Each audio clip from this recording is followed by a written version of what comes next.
Des patrons dans la rue. Peu habitués à battre le pavé, plusieurs milliers d'entre eux ont manifesté lundi matin à Paris et Toulouse.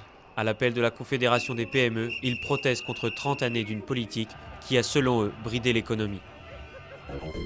Un visage de l'Est pour l'Europe. Le Polonais Donald Tusk succède à Herman Van Rompuy à la présidence du Conseil européen.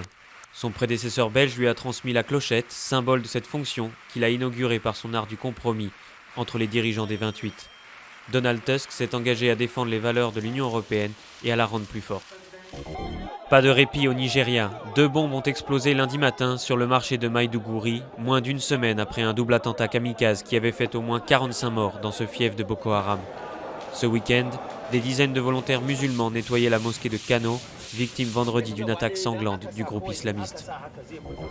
Qui a tué Kinga Wolf ? Le 26 mai 2009, cette femme d'affaires polonaise était retrouvée morte dans sa baignoire du Bristol, à Paris. Accusé du meurtre, son compagnon anglais Ian Griffin comparaît à partir de lundi. Un drame confus sur fond de passions tumultueuses, d'alcool, de médicaments et d'argent.